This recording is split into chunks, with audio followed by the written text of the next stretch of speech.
Hello everyone, and today we have a bit of a situation. I had to buy another 3D printer, and yes, it was kind of a have-to. So I swear I'm not a 3D printing channel, but here we are, we're doing another 3D printing review.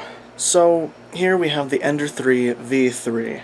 Starting to record was kind of an afterthought, so we're just going to do a quick overview of the packaging so far. As you can see, I've already started to unpackage in my room here. It's so this was sitting securely in the middle of all of this, and these things were just sitting securely in these pockets made specifically for them, and then all covered by this in this box. And I bought it through Amazon because otherwise I'd have to wait like 2 weeks compared to the 2 days if I bought it directly through Creality, and it would have been only a $20 savings, if even, because they probably would have made me pay shipping. So then on the Amazon, it came in this outer box, which is in good condition, but that has nothing to do with the printer. So the shipping was nice, and so far it looks like everything is packaged really well. So I just got all the pieces out of the box, and let me say, even though the packaging is really good, the downside that comes with it being so good that, because it's stuff is immobile in that box, which is really good for, getting it here in one piece. However, it is difficult to get out of the box. So that's just a little, thing. Obviously, it's not that big of a deal. The other thing that I noticed while taking this out is I'm looking at the base here, and I heard that there was a different form factor, so there's not this huge thing coming up the back and all that. But one thing I noticed is that the power thing right here is on the side rather than the back, which is a nice little touch. I know I had issues with my FlashForge printer, or it's not mine anymore, but when I reviewed the FlashForge printer, they put it on the back and then put the power cable in the way of the button, so you had to reach around the power cable. And it was a whole thing. So this is a welcome addition. I don't quite know how it's going to affect. Oh dear, this is coming out at me. I don't know how the power cord sticking out the side is going to affect ergonomics, but I really like the power switches at a easier to access spot.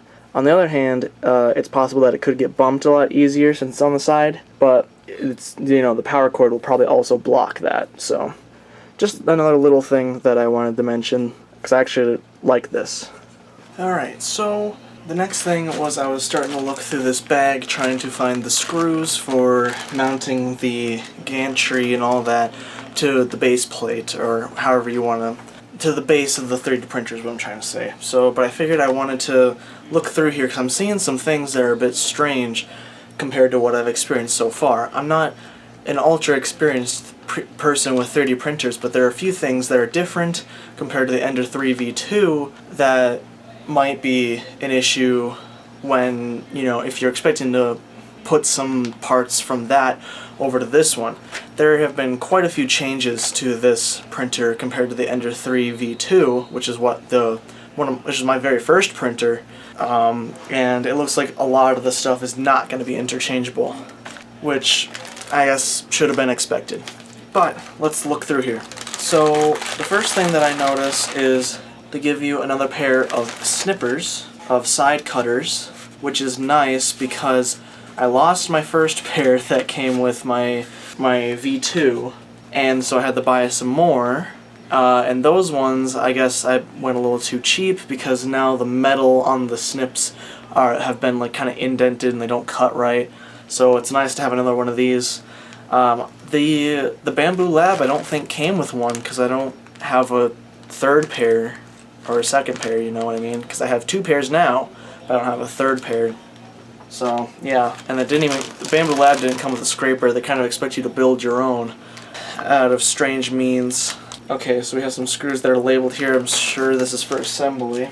We have a vacuum sealed bag. I'm sure that's with some PLA filament. Unfortunately, it's, a loose spool, and when I was doing research on buying this printer, the only review that was out at the time was, I think, 3D Printing Nerd. No, not that guy. I don't remember. I'll put him up, hopefully in editing. but he used the spool and his print messed up or failed or something because of it. So it's just unfortunate.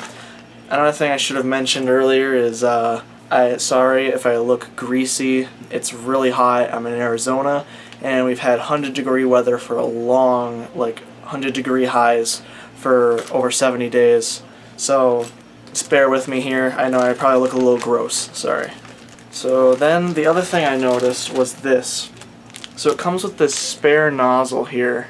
It's one of the long-ended ones, which is a little disappointing because I bought a set of hardened steel nozzles for the Ender 3 V2, not recently, but within the past 3 months, I think. So it's a little disappointing that I'm not going to be able to use those on my other 3D printers. I'm going to have to use it on the Ender 3 V2. Because I'm not getting rid of the Ender 3 V2, at least not yet. I don't know what I'm going to do with it yet because unfortunately it's just not printing good enough for me to conduct my business, because I'm trying to work on a 3D printing business of certain things, and I guess I could use it for personal use because it still prints very decently and I've modified it, so I'm sure you guys don't care, right? So we have more mounting screws of some sort.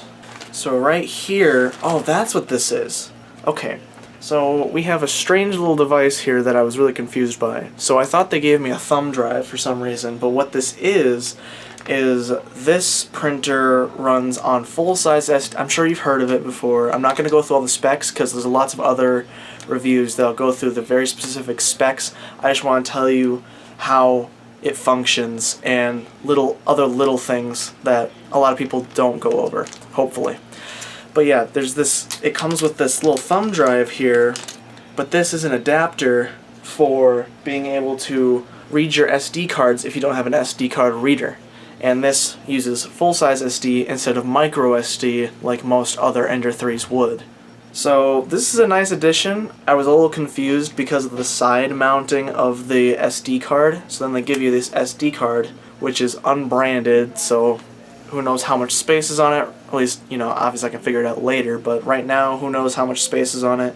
Oh, this is actually really cool. So this thing has a second little slot underneath the full-size SD for micro SD, so you have a 2-in-1 here, and this is higher quality than the one they gave me before, I think, with the V2. Yeah, I don't know, maybe they didn't give me a reader at all, but the readers that I have are these ones that you plug in the top with the micro SD, and then they're really hard to pull out. So this is probably going to work actually really well, and it's a surprising addition, especially for the price point of this printer. We're also going to have to check that to see if there's any pre-loaded files. So then we have more screws for some sort of mounting, and then we have tools, which we have a lot. We have like 4 different Allen keys, 5 maybe, and then we have the wrench and a screwdriver. So that was the contents of the goodie bag. So let me get this built up, and I'll tell you how that went after I come back. Okay, so we're here on the bottom of the base of the printer, and there's just a couple things that I wanted to note. So I'm here putting these 3 screws to hold the gantry, the vertical axis is up. The only issue that I have with this is that since it's in this indent, you can't get in there with the wrenching side of the Allen wrench. So you can't really tighten it down, because I don't think there's any reason why you'd really need to take this thing off. But, so I just don't know how that's going to work. It's probably going to be fine. Who knows, though. So a couple other things that I was noticing was all these vents. So I guess there's going to be a lot of air that needs to be pushed out. It does have a fair bit of vertical height to be able to hopefully do that, but it's also yet to be foreseen. The other thing that I noticed was I wonder how these are attached, because this one is slightly crooked, which obviously isn't going to make a difference in function, but yeah, it's like slanted downwards like this way. So, a small tip that I was thinking of was the screws can be a little confusing, and so some strategies to work around them is that, one, they are typically bagged in the quantities that they need. So with the screws that we're screwing in these bottom posts, these on this side and this side, they used the same ones, and there were 6. And then I think packaged in that, no, they weren't packaged in the same bag, but these ones back here, oh my god, let me try and get an angle. These ones were packaged with another set of screws, but they were much different. And the way that I figured out which ones I needed were which was based on the thing here, the quantity list. So I think right here, number 5 is what we used on the posts, and number 8 is what you use to screw down the posts fully up top. But these are bagged with, I think it was number 7, something like that. It was either 7 or 6. But yeah, so use this booklet as a resource and pay attention to the quantity that is included in the bag, because there are similar screws, which are these ones right here, the ones that are used to screw in right here, the ones that are used to screw in the spool holder. They are very similar to these screws right here. Even though these are different and they have different numbers, there was only quantity of 2 for the spool holder because that's what they needed, and there's a quantity of 3 here because this is for mounting the LCD screen. Also, don't mind this. I don't use this is the spray that my mom uses. There's actually alcohol in here, so I don't use lady scents. Thank you. I don't use many scents at all, actually. Just one of those funny little things.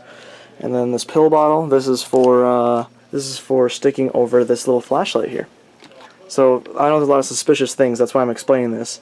But when I do thumbnails and I need to shine a light on something, but I don't want the white light and I want an orange light, then I put this over top of it.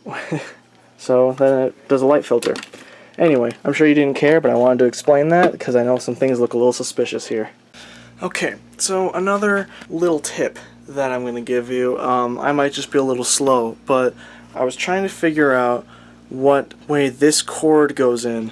It is the one that is attached on the side here and is super long.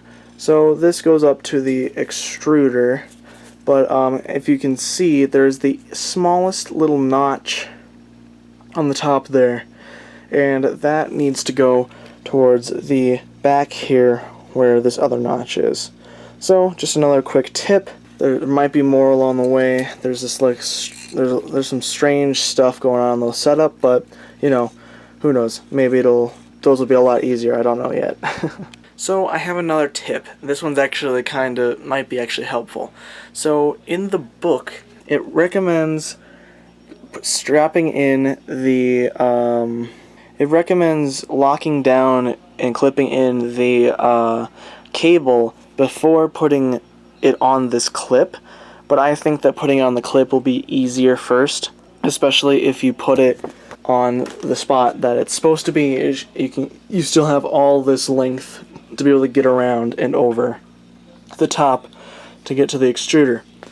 So over here, how I did it was let me see if I can get it out and let me see if I can demonstrate it.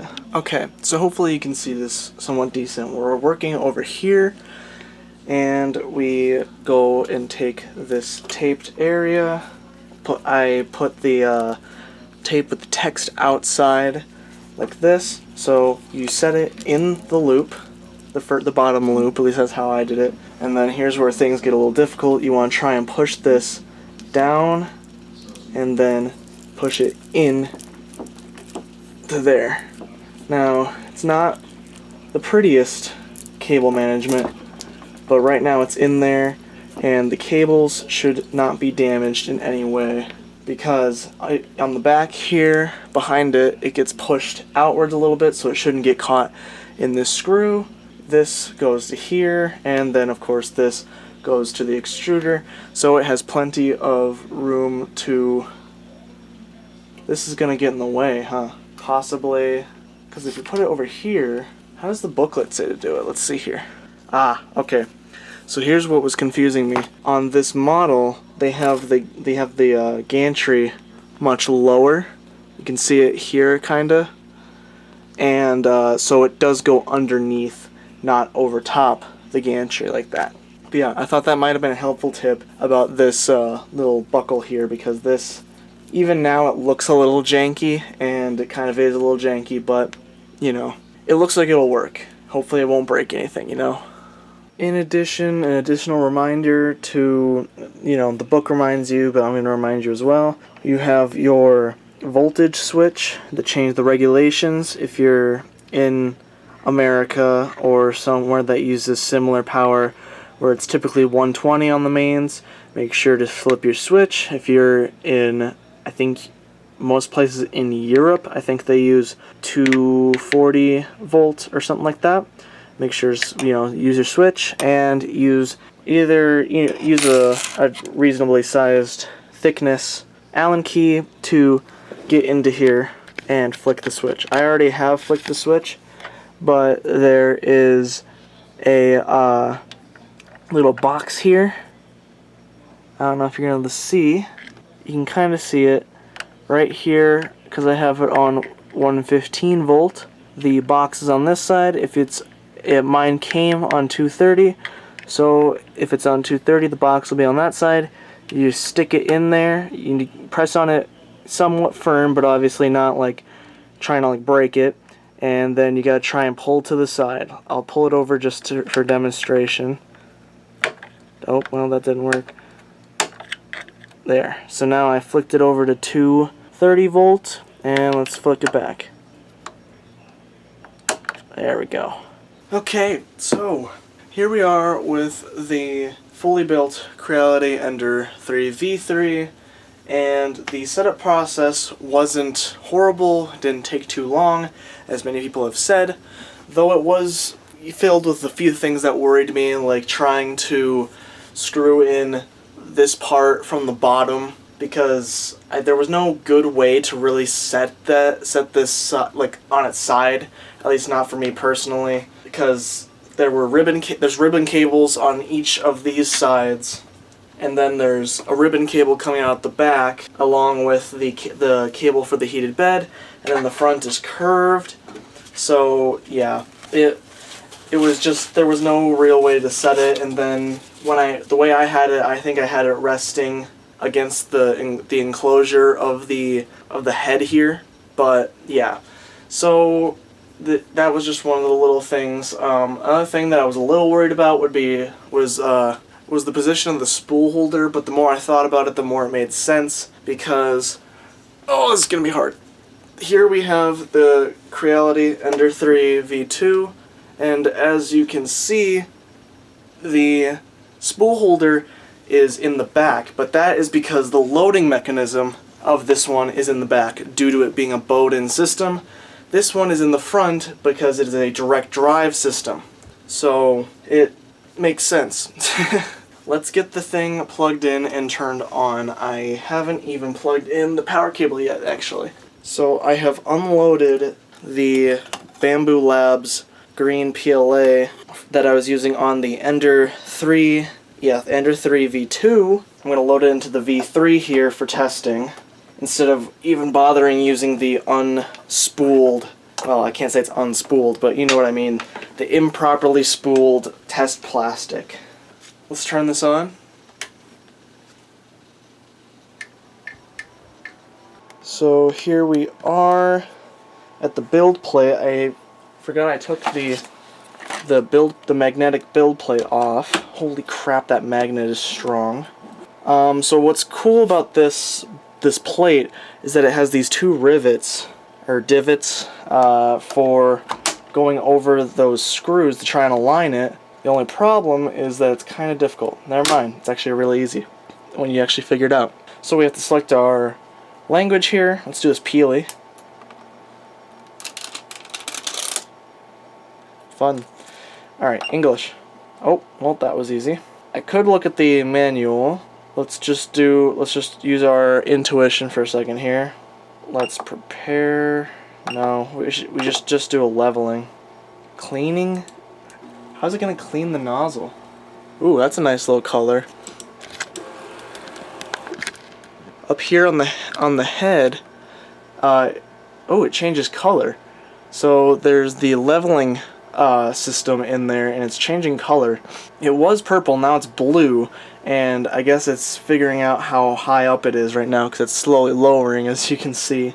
And they added this probe, but I think this is an even upgraded probe compared to the normal BL Touch, because this one has like a metal, yeah, it has a metal probe, which I think has to do with its auto Z offset calibration as well, but I might be wrong. If you want like specific specs, you can find them on pretty much any other review. But yeah, I'm just going over the general experience of using this 3D printer. So while this does this, I guess I will look at our manual here. It tells us to load a filament first, but you know, here we are. We're gonna start. The next thing is leveling, so we're just gonna let this level. Maybe. I guess it's. I don't know why it's heating the nozzle, but it is. Because it's not even heating the bed, which would be the logical thing, but it's heating the nozzle. The first two steps, it says to, the first one says to load the filament, the second one says to level it, and then it tells you to slice a thing. So then it just gives you a rundown on the basics of how to use the slicer. So, not a whole lot to the initial who's-he-what's-its, you know, the explanations. Okay, so we're back over here at the printer. It has just started doing the planing. Just completed the Z offset calibration, so now it's going to do what looks like it's going to be a basic plane. It looks like it's going to be a 4x4 grid of the surface.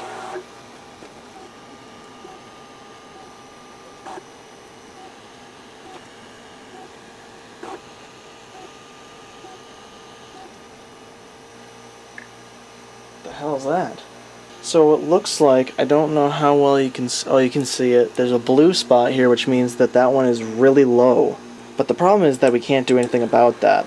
So it just is the way it is, because as you might have heard on other reviews, there's no screws to adjust the corners or like the levelness of the bed manually whatsoever.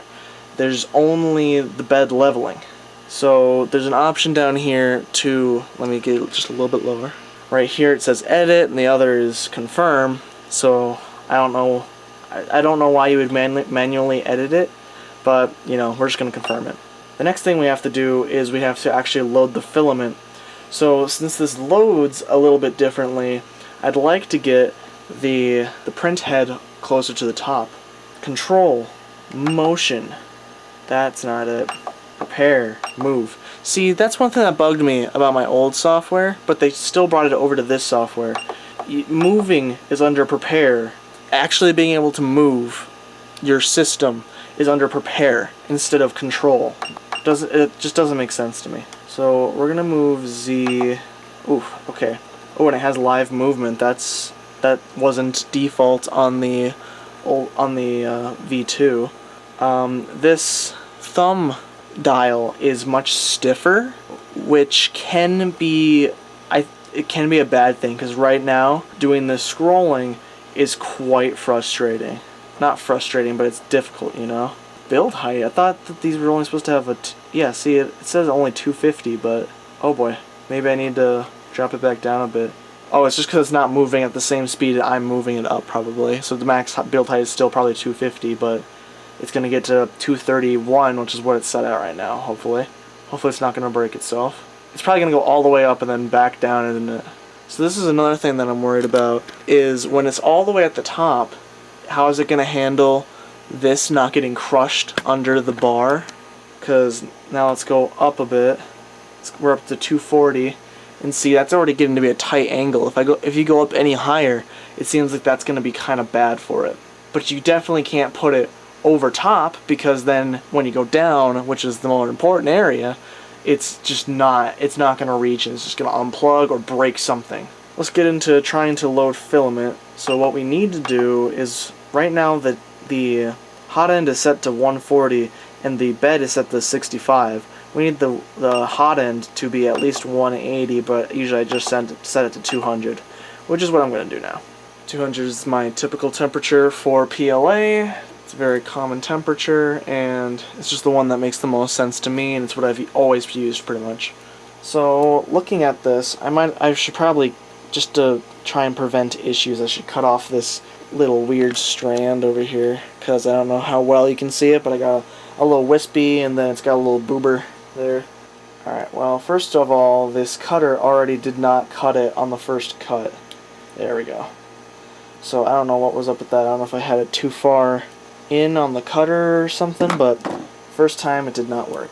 So this is one of the things that I was thinking about, was this is kind of, I should probably flip this the other way then, don't you think? Because I don't know, it just seems like it's going to be kind of a difficult angle for the plastic so that it hopefully won't break. And we got this large thumb tab here that I'm hoping is what I use to get my filament in there. It is indeed. Our thing is at 200. White filament is coming out, which means that someone tested this before with some filament. Okay, now we're quickly having some green. Here is our little strand here. So as you can see, the top was the original, and then it faded to green, which is what our Bamboo Lab PLA is. I don't buy Bamboo Lab PLA. This is still the spool that came with the Bamboo Lab. I just use this PLA for testing purposes usually, because I use different things for when I'm actually doing things. Now that we have that loaded, we're going to come back down here. You're unfortunately not going to see me plug this in, but it's not like it's a big deal. So I'm assuming the SD card goes upside down.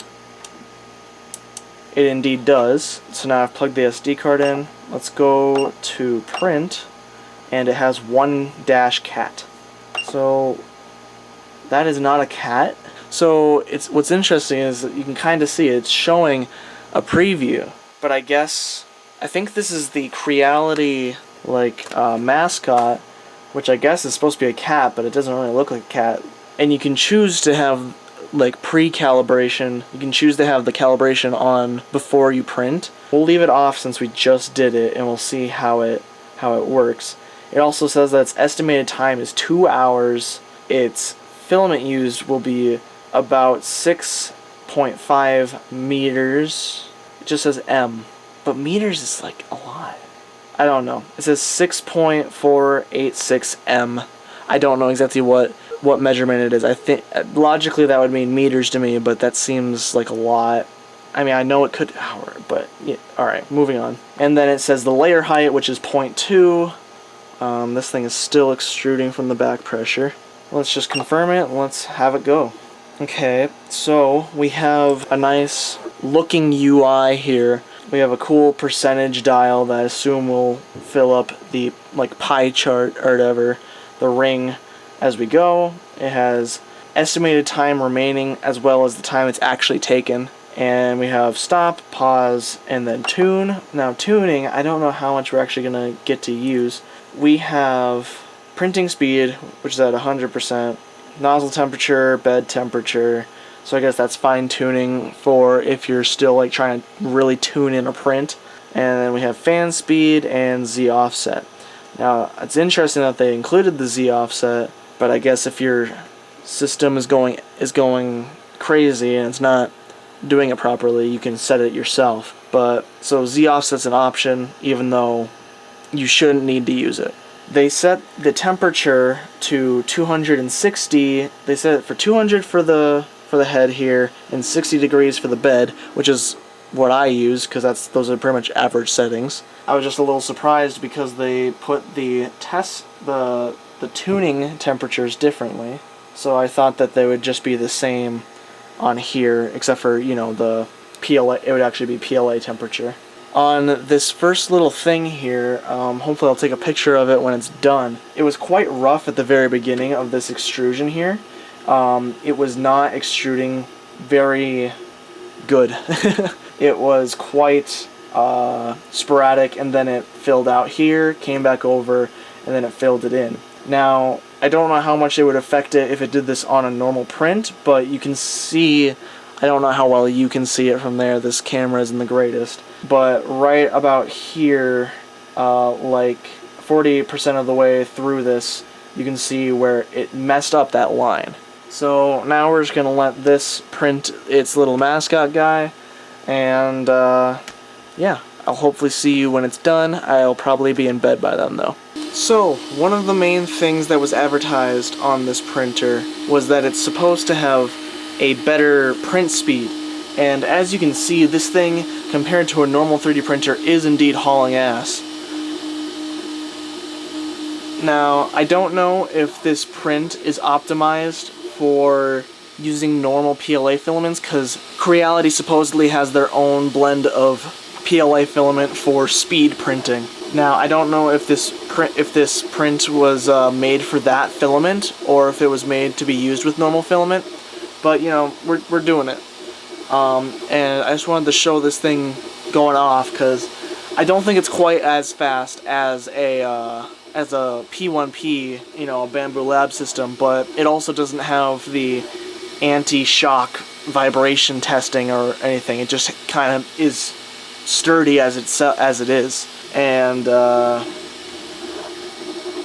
so for people who don't know, it was going slow at the beginning just to get that really good base layer so that it doesn't peel up or have any issues, and it has a solid base to then speed up onto. And you know, because if you have a horrible base, then there's no point in even speeding up and doing this. Now, I'm interested to see how this printer is going to handle this table, because this table is, I think it was meant to be in like a trailer home or a place, you know, a house that has very, very little space, because you can fold it up on the bottom. Therefore, the legs have hinges. So, when it's shaking like this, it's shaking the table quite vigorously. It looks like it might slow down for wall layers, but speeds through like maybe inner wall layers or the infill. I'm not exactly for sure. Maybe it only slows down for the outer shell to try and make it look nice as well. But yeah, I just wanted to update you on that and show you it really working. Okay, so it's the next day. This was, it says that the print time took about 1 hour and 30 minutes. So it was late at night, so I went to bed. There were a few things that were interesting while this print was going, or there was one thing that was interesting while this print was going, is that this thing's actually hollow. They made it literally hollow. It's not, the infill wasn't there, it's kind of like a shell around it, which is quite strange, because normally, you know, you have the solid object and then the infill makes up the inner part, but they just made it it made it kind of like a jar, but with like a you can't open it. So yeah, that's quite interesting. This model is a Lucky Cat, I think it's called a Lucky Cat. They're from Japan. It's a cat with a coin, I think, that's supposed to be made of gold, and it's supposed to signify luck and fortune, something like that. So I don't know why the preview model, or whatever it was showing, I don't know why it was showing that picture, basically. So yeah, I don't know if there was a certain noise happening while this was printing, and I can't tell if it was because of the hollowness of it or if it's just coming from this, but it sounds like it's kind of like a whistling, maybe like, it's kind of like a small wind tunnel sound. So that's why I suspected it was coming from this model, but once it was near done, it was still making that sound. So once it was at the top working on the ears, it was still making that sound a bit. So I don't quite know I don't exactly know what's going on with that yet.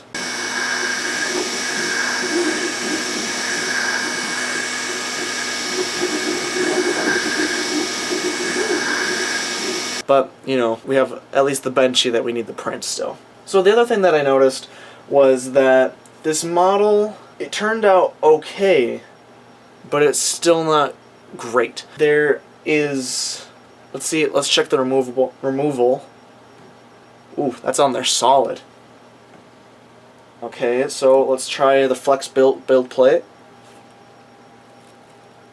Okay, I heard a little bit come off, but it didn't really work. There we go. Got a little bit of, ooh. Okay. Interesting. So on the bottom here we have a little bit of discoloration. I don't know if you can see that, but there's some like lighter, whiter area here, and it doesn't appear that any material was really removed. I don't know if you're gonna be able to see it, but there's a little bit of like it looks like scuffing, but that's not obviously not exactly what it is. But yeah, it doesn't look like there's too much damage that happened to the build plate or material removal, so I don't know exactly what was happening with that sound. But yeah, that was quite the adhesion that it gave itself. Now, trying to get these off is not easy apparently. They didn't give me a scraper, which is just as a realization I had now. Which seemingly it seems like it's gonna need to be necessary because this is being a real piece of crap about coming off. So I think this is my scraper from my Enders 3 V2 from a few years ago. And there we go. Damn it. This thing is little, the pre-extrusion line is really being tough and not working with me here. God dang. Maybe if I work at it from the other side, because this side printed better, maybe it'll stay more solid. There we are. One weird little thing to note is that this pre-extrusion line is very solid. It's very stiff, which is quite strange, at least compared to the old one. I don't know if it's because it has a much lesser area, because on the Ender 3 V2 it would go up the whole thing. On this one it goes like 75% of the way. I don't know. So on this cat, it seems like there's some possible layer shifting. I don't know if that's the right term, but you can tell, like, you can see obvious. I took some other footage, but you can see it obviously on this arm piece here. I don't know why it's straight like that. Yeah, there's this weird little like ridge. I don't know what that's about. I don't know if that's part of the model or not. And then there's these little zits that were happening on his arm. So this part right here just seems like a weird little artifact. I don't know what's up with that. The other thing that makes it hard to tell how the print quality actually is that this model is a more high definition cat than a normal Lucky Cat. Normally the Lucky Cat, as far as I've seen, is normally a lot more cartoony. As you can tell, this is more of a normal real cat face, and thus they've given it some like hair texture, kinda like a little fluffy texture. So it's kind of hard to tell if the texture of the cat is layer shifting, or if it's just the model. But there are things like on the coin here where there are imperfections, layer shifts, and stuff like that. I'm not quite sure what tuning I'm going to need to do yet, so what I'm thinking is I'm going to need to take this into my other room where I normally put stuff. Hopefully the table I put it on in there will be a lot more stable and give us a lot more accurate results, hopefully, than this when we'll do a benchy. And then we'll also experience the slicer, because they have a proprietary slicer. The only slicer that has this printer's profile, as far as I know, is, I think it's called Creality. I think it's called Creality Slicer now. I don't know. They have two different versions of slicer, which is a little strange to me. They have an old version that I don't know if they've abandoned, but I don't think they're going to update that anymore, and they have their newer version. Because I think their older version is a fork of Cura, and I think this newer version is more built from the ground up, but I might be wrong. It's just of a slicer that I haven't seen very much of yet. Alright, so here we are in Creality Print, it's called. I have my little dog here. This is Nova, and she likes to sit on my lap when I work. There's been some weird like weather happening outside. It's been thundering a little bit, even though it's almost a clear, cloudy day out there. There's no dark clouds whatsoever. And there's been some weird wind, so don't be surprised if Nova barks at that. So we're gonna just take a quick overview here, because there are some weird little things that are interesting here. The first thing is that you can't adjust your slicer settings really from. You can't adjust it while you're in the preview. You kind of have to do everything before you slice it, because I don't know, they just want you to do it that way. So as you can see, you have some quick like presets here, and then you can make your own presets. This was something I was working on for a different project before I got this printer. So the first thing we need to do is add our new printer, because we actually have the Ender 3 V3 now. So Here it is. This is the one we have, Ender 3 V3 SE. I had already added the Ender 3 V2 here. They do have some other printers here and there, but a lot of them, most of them are Ender or Creality printers. So we're going to add the Ender 3 V3. The nozzle, I think, is 0.4. That's what I assume comes standard. So, okay, the recording is breaking again. So right now it gave us 2 presets. Interesting. So it gave us only high quality and normal. Oh wow. And my big dog is hiding under my bed. She's a big fraidy cat. Why is it thundering? Can you hear that? Anyway, I'm sure you guys don't care. Here is, I don't know what any of this means. Okay, so they're, oh, it's material settings. Okay, I thought it was extruder differences or something, so like different nozzles maybe. So we have a high quality, so that tries to make the layer lines even thinner, and then we have normal quality, which is what you pretty much print at normally. It looks like the printing temperature is a little weird because I wish I could point to it, but there is a printing temperature like preview there that says 205 instead of just 200, which is a little strange. And then the build plate temperature is normal at 60 Celsius. So this is all normal, right? But what's weird is that they have their own little store here. I don't know why this keeps on messing up the recording. I can't get it to open again. Is it because it's off in the background now? No? Okay. Oh, now here it is. So, as you can see, people have added things, but it requires this weird like coin system. And I don't know how you get coins. Yeah, I don't really know what I'm looking at. I mean, I know what I'm looking at, but like I don't understand what the coins are. So yeah, this is interesting. I don't know how I feel about the... Whoa, okay. I don't know how I feel about there being like microtransactions in my slicer, but obviously it's not that big of a deal. If you never click on this models thing, then it won't be an issue. I think it popped up with the models thing my first time booting, but that was about it. So let's finally open a model. I gotta open my benchy model. It's tilted the wrong way right now. Let's rotate it. So we'll turn it 90 degrees. Okay, well this is not how I want it. I need negative 90. And we can make our own profile, but right now we're just gonna go with the basic normal profile.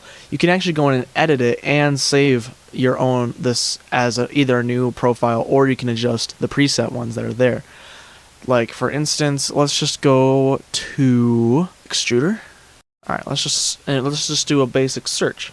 Let's just do just type in temperature, printing temperature.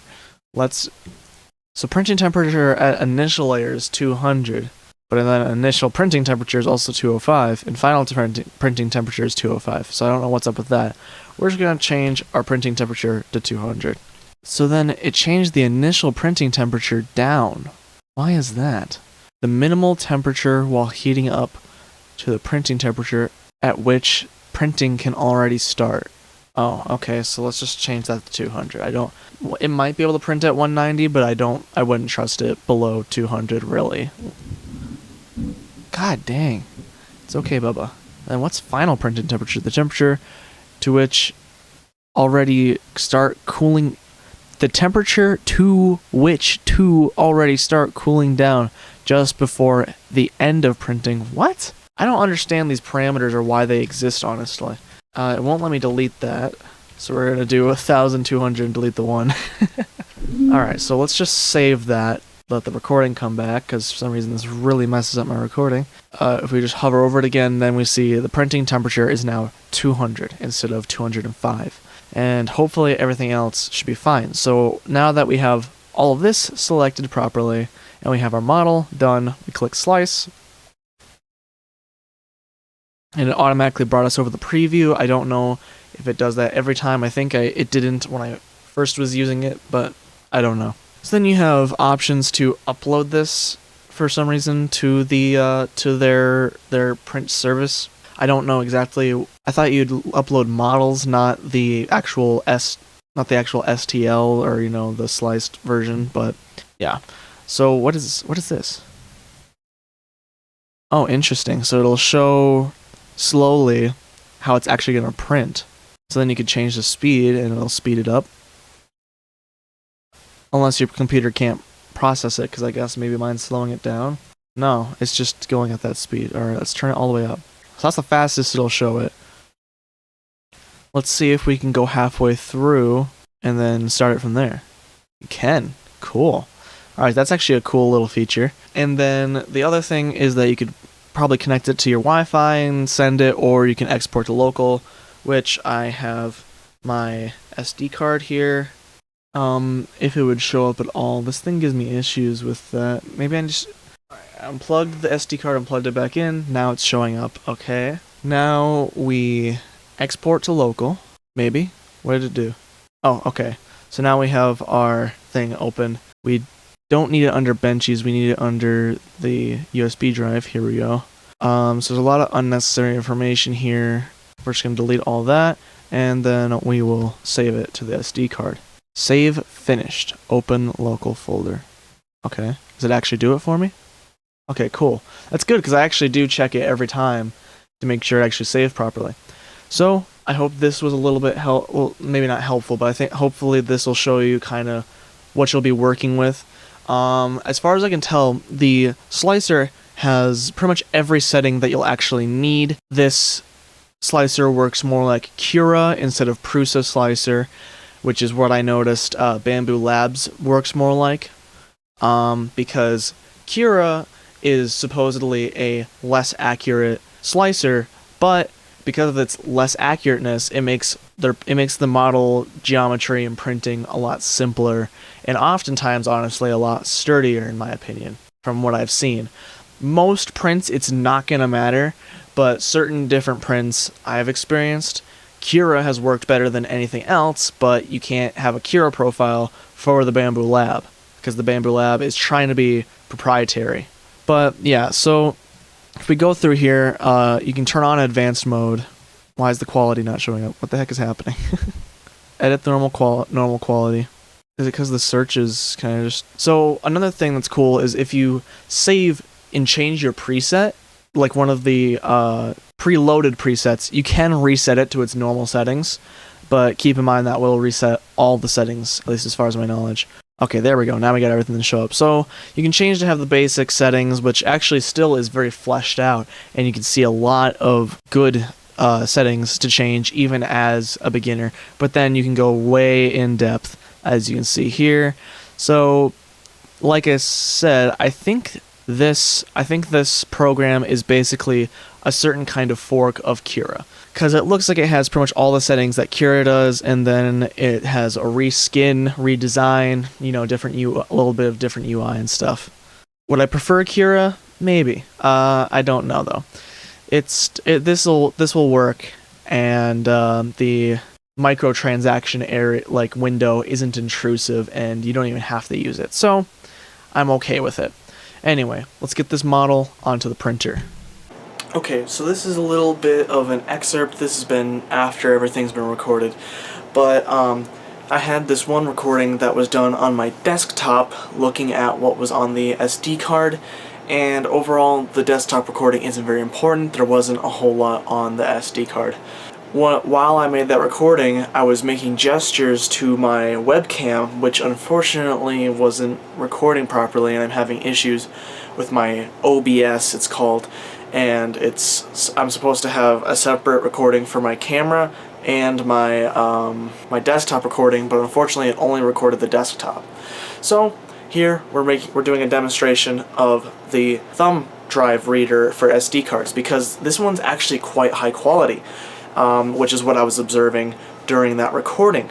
In that recording, I tested both slots, and because what I noticed was that when this SD reader has a really rigid and solid click into place, which a lot of these little SD card readers that read the micro SD, they have the little entrance on the top, but it's very loose. It's usually not very good. This micro SD card reader on this one is still kind of that way, but there's a lot of depth to it, so it's very it's sturdy, not because there's a nice click or anything, but there is a nice there's a lot of depth, so it's not going to wiggle out, and I think it gives you good room to grip onto that little there's a little lip that's on micro SD cards as well.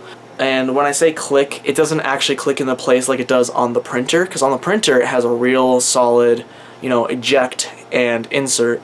This is just very rigidly put in place because there are little micro ridges in there for getting the pins in the right spot. So I just wanted to add this in there because this SD card reader is a really nice touch. So before we move the whole printer to the next room, I found a small little gripe. So to me, this power switch is upside down, and right now it's off. And so here's the logic I'm thinking, because when you turn it on, you want a very tactile feel. So when you turn it on, typically I look for the ridge and then push it in. But, you know, it's upside down like this right now, so the ridge is on the bottom. And this can lead to things sliding on it and then possibly turning it on. It's a very small switch, so it's very unlikely that it will happen. But yeah, when you turn it off, typically I look for it in this position. So it was just a very, I don't know how to describe it, but it's just very different from a different type of feel than I was expecting. Obviously, this is a very small thing, and a lot of people aren't going to give a crap, but just another thing I wanted to point out. Okay, so we're in the corner where I had the V2, but now the V3 is here. This cabinet, or I don't exactly know what you'd call this piece of furniture. It's like an end cabinet, but a cabinet is usually attached to the wall. Anyway, it's much sturdier than that other table. It did still wobble a bit because of the jerky motion of the speed, especially on some of the smaller motions going back and forth real fast. On the larger motions, it was pretty much rock stable, but when it was doing the real small, quick shakes, then it kind of shook the table. So we have the benchy here. Let's see how easy it is to remove. Not very.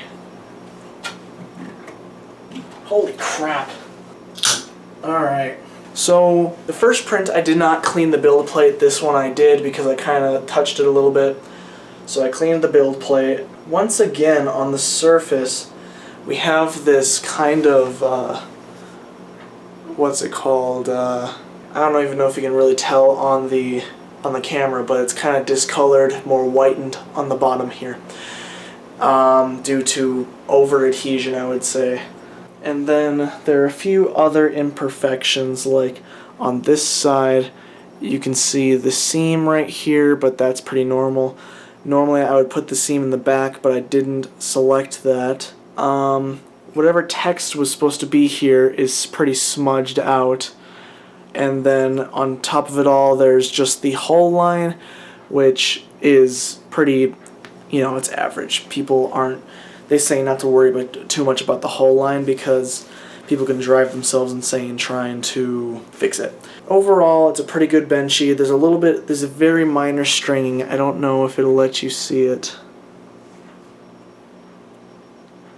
Yeah, you can kind of see it, but there's very minor strings in there. Nothing that can't be taken care of. The other thing that's looking a little worse for wear is the little circle nub right here. I don't know if you can tell, but it looks like it was chewed up a little, which obviously it wasn't, but it looks like it might have been under extruded for one reason or another. I don't know. Very strange.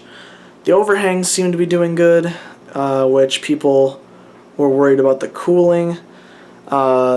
Under these little loops right here, there's a little bit of drooping that's abnormal, but yeah, it's all pretty tolerable, and I'm sure I could probably adjust it out if I really needed to. It keeps breaking this frickin' pre-extrusion off instead of folding it up to get a nice peel off, but it just isn't working. So yeah, even though it doesn't come with a scraper, in my experience it's seeming like it's gonna need one. I don't know why it's set so close right now. I'm thinking that I'm gonna need to try and do some tweaking with the manual Z offsetting, which is kind of annoying, but I don't know if I re-level the bed if it'll just reset my Z offset again.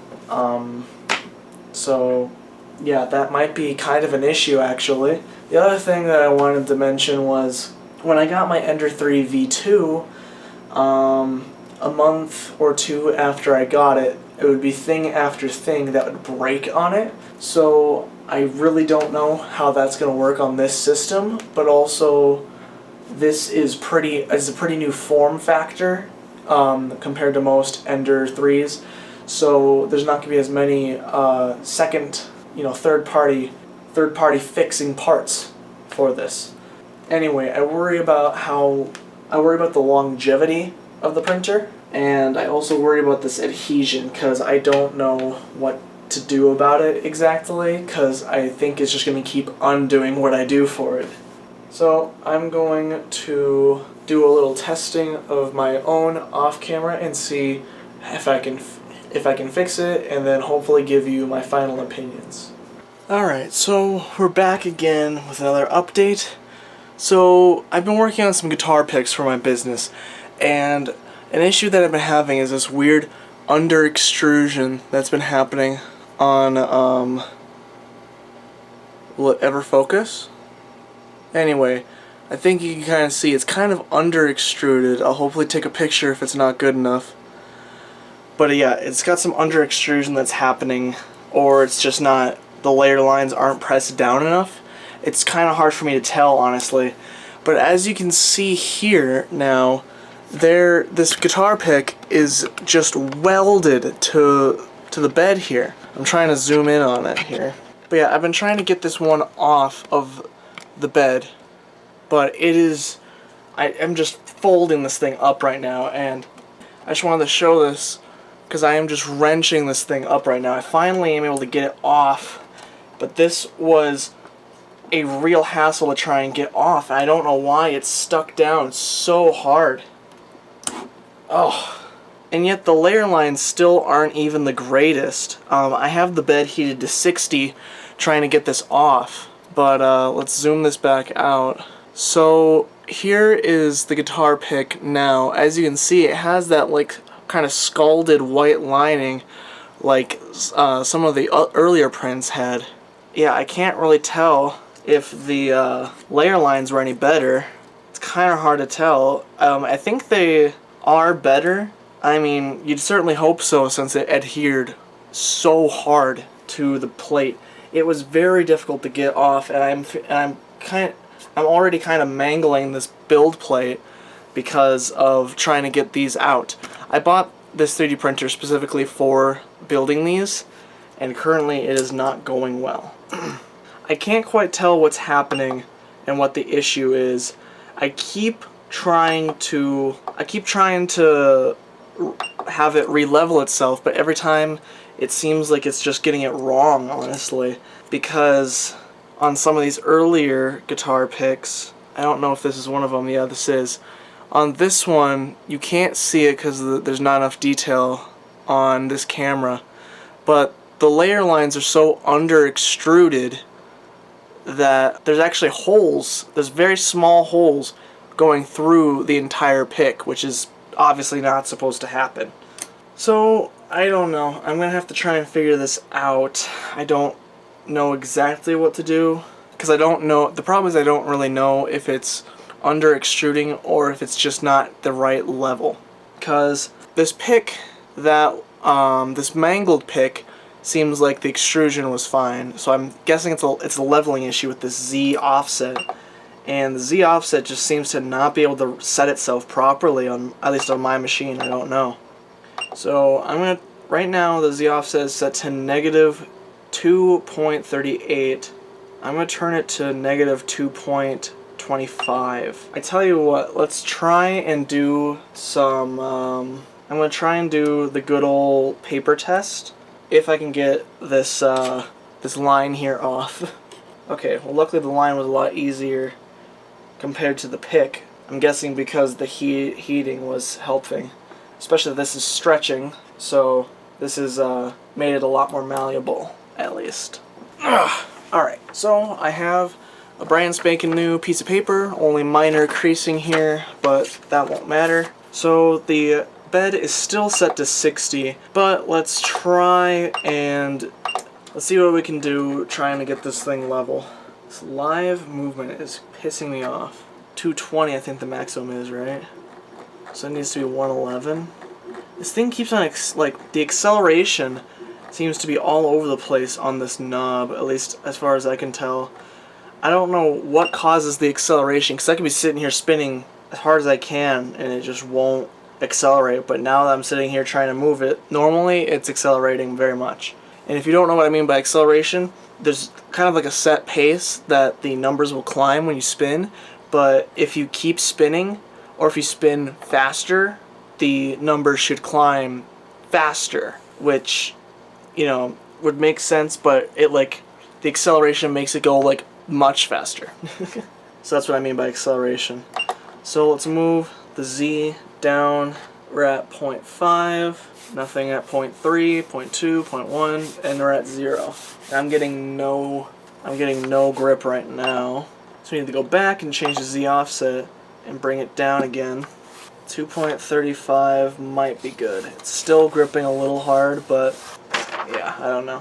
This is near where it was still. Maybe I should bring it up a little bit still. Let's do 2.30. But that gives no grip whatsoever. Okay, 2.35 gives me very little grip.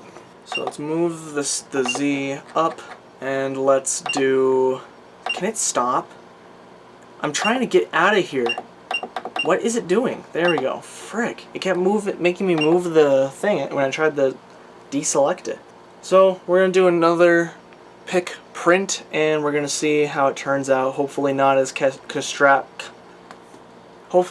catastrophic as the last one.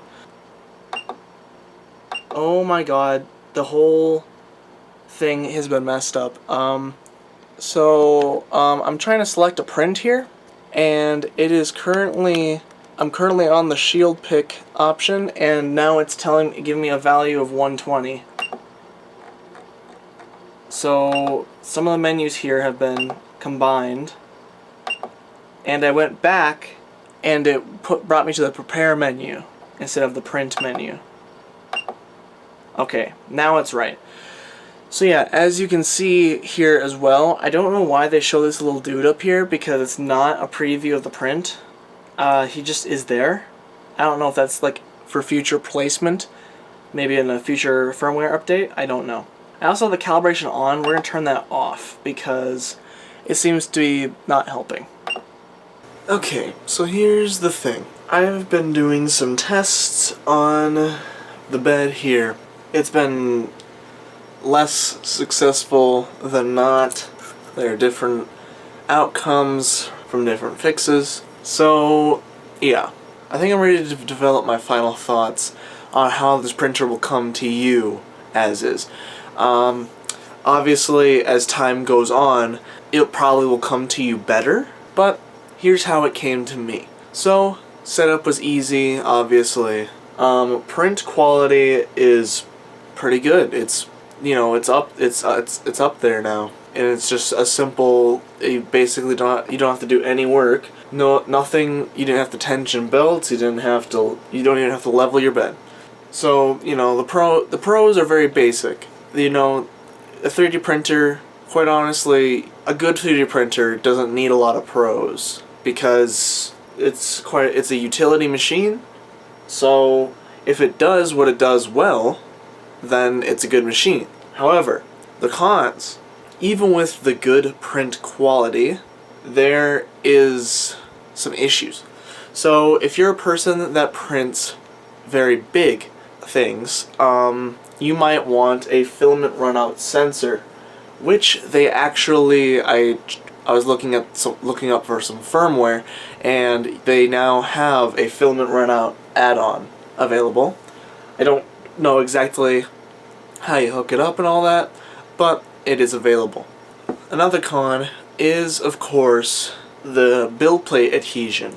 And instead of it being poor like most other 3D printers, it just happens to be too good.